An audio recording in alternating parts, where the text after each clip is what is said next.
নাগরিকের দুইটি করে ভোট থাকবে।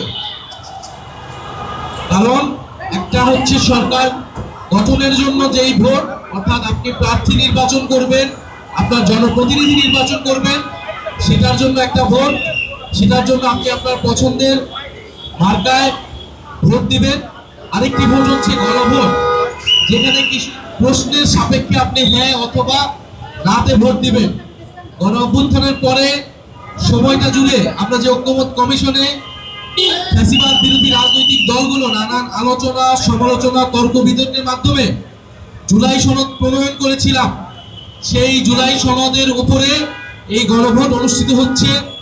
এবং এই গণভোটে আমরা জাতীয় নাগরিক পার্টি এনসিপি হ্যাঁ এর পক্ষে অবস্থান নিচ্ছি এবং জনগণকে আমরা হ্যাঁ এর পক্ষে আহ্বান জানাচ্ছি।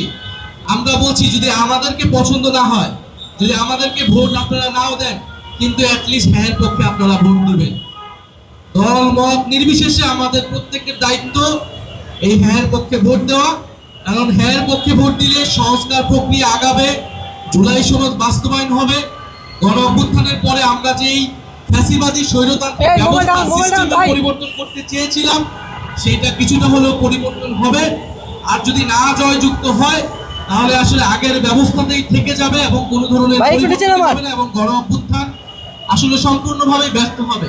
শুধুমাত্র সরকার পরিবর্তন হবে। একটা সরকার গিয়েছে, একটা দল গিয়েছে, হয়তো ভোটের মাধ্যমে আরেকটা দল আসবে, কিন্তু আগের সিস্টেমে, আগের পদ্ধতিতে কিন্তু তারা দেশ চালাবে। ফলে সবচেয়ে ভালো মানুষটাকেও যদি সরকারে বসানো হয়, তাহলে সে দেশের কোনো পরিবর্তন করতে পারবে না।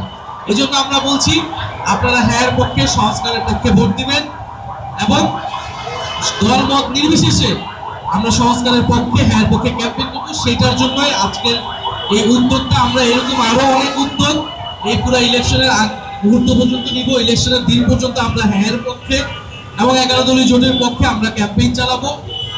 এখন বন্ধুগণ, আমাদের এই হ্যাঁ পক্ষে কথা বলা বা ভোট দেওয়ার জন্য প্রচারণা করার দায়িত্বটা আমাদের সকলেরই ছিল, সকল রাজনৈতিক দলেরই ছিল। কিন্তু আমরা দেখতে পাচ্ছি কোনো বিশেষ রাজনৈতিক দল তারা ন্যায়ের পক্ষে কথা বলা শুরু করছে।